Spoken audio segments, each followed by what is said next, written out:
Manoj Tiwari versus Kanhaiya Kumar. उत्तरी पूर्वी दिल्ली का ये हॉट सीट चर्चा में काफी है।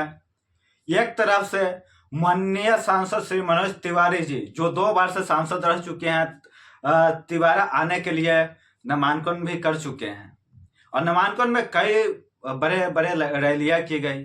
वहीं दूसरी तरफ कन्हैया कुमार है, जो एक यूथ आइकन है, एक यूथ सेंसेशन है और ये मैदान में आ गए हैं उत्तरी पूर्वी लोकसभा दिल्ली से, जो डायरेक्ट टक्कर मनोज तिवारी को दे रहे हैं, ललकार रहे हैं। अब दोनों के बारे में जान ले उससे पहले मैं बता दूं, मेरा नाम विवेक सिंह हुआ और आप देख रहे हैं NSNV इंडिया न्यूज और आवाज। अब आते हैं अपने टॉपिक पे, मनोज तिवारी वर्सेज कन्हैया कुमार। इन दोनों उत्तरी पूर्वी दिल्ली से नामांकन कर दिया है और एक टक्कर का लड़ाई हो रहा है। एक तरफ से जो भोजपुरी का स्टार, भोजपुरी का गॉड माने जाने वाले मनोज तिवारी हैं, तो दूसरी तरफ यूथ आइकॉन, युवाओं में बहुत अच्छी अपनी पकड़ बनाने वाली कन्हैया कुमार हैं, जो JNU का प्रेसिडेंट भी रह चुके हैं और पिछली बार 2019 की बात करें तो डायरेक्ट रूप से वहाँ बेगूसराय सीट से वो नामांकन भरे थे गिरिराज सिंह के खिलाफ, जो एक घमासान लड़ाई हुई थी। हालांकि उनकी 2 लाख प्लस से हार हुई थी वोटों से, लेकिन एक लड़ाई जो थी एक घमासान हुई थी, क्योंकि एक अच्छा प्रवक्ता भी है कन्हैया कुमार, पढ़े लिखे एजुकेटेड लोग हैं, तो वो काफी अच्छे से चीजों को रखते हैं और मुद्दों को पकड़ते हैं और लोगों को खामियां निकालते हैं विपक्षियों का और मजबूती से आवाज रखते हैं।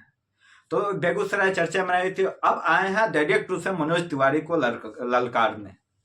तो देखने वाली बात है इन दोनों में जो उत्तरी पूर्वी लोकसभा सीट है, कौन बाजी मारता है।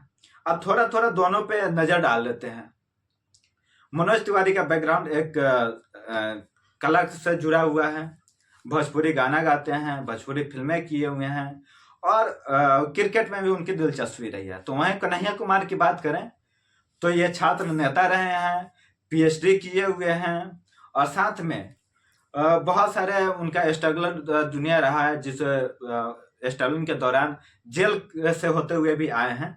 तो वो भी बहुत मजे हुए खिलाड़ी हैं और राजनीतिक बहुत अच्छी समझ रख ली है, बहुत धक्का खाए हैं, तो बहुत चीजें वो सीख भी गए हैं, जमीन से जुड़े।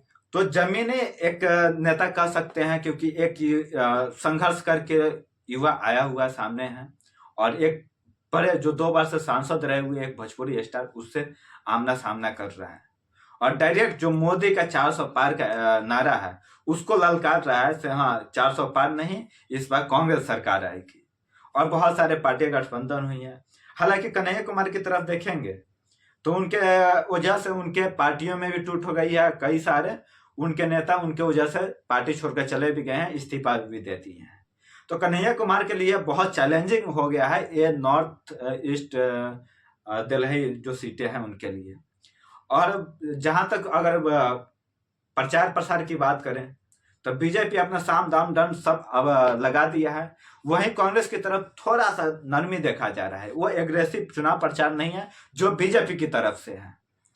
बता दें कि मनोज तिवारी के नामांकन में जब रोड शो हो रहा था तो माननीय डिफेंस मिनिस्टर राजनाथ सिंह भी उपस्थित थे और बिहार के जाने माने एक यूथ आइकॉन बोल लीजिए नए में और यूट्यूबर मनीष कश्यप जी, जो हाल ही में भारतीय जनता पार्टी ज्वाइन किए, वो भी शामिल रहे, जिसके बदौलत लगभग 2 से 2.5 किलोमीटर तक की उनकी लंबी नामांकन यात्रा चली थी और जाकर नामांकन दाखिल किए। वहीं कन्हैया कुमार की बात करें तो इस प्रकार से अभी कोई भी रैलियां उनकी नजर नहीं आ रही है और उनके कार्यकर्ता इतने अग्रेसिव भी नहीं जा रहे हैं बूथ पे और चुनाव प्रचार नहीं कर पा रहे हैं।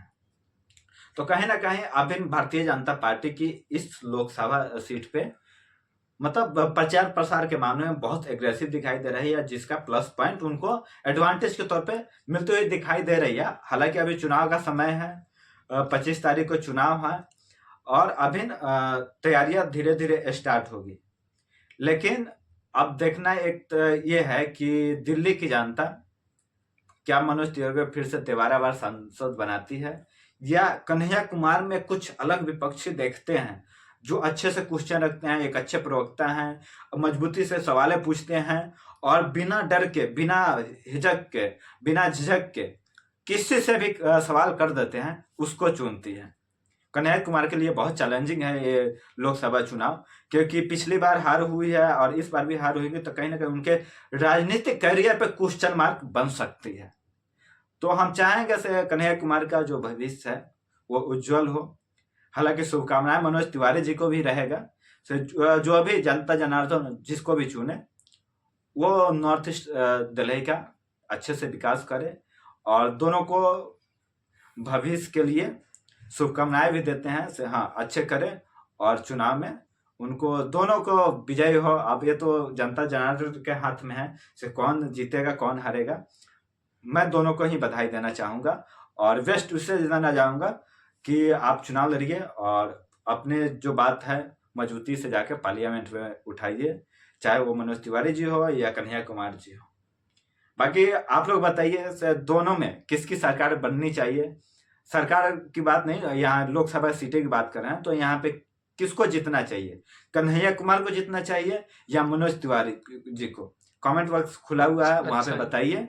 और आप सुझाव के तहत भी आप कुछ भी दे सकते हैं, जो आगे के वीडियो में हम चर्चा कर देंगे। और अगर आपके पास क्वेश्चन है कन्हैया कुमार से करना है तो कन्हैया कुमार का इंटरव्यू मैं लेने वाला हूं, आप जरूर वो क्वेश्चन मेंशन कर दीजिएगा कमेंट बॉक्स में, मैं जरूर पूछूंगा उनसे।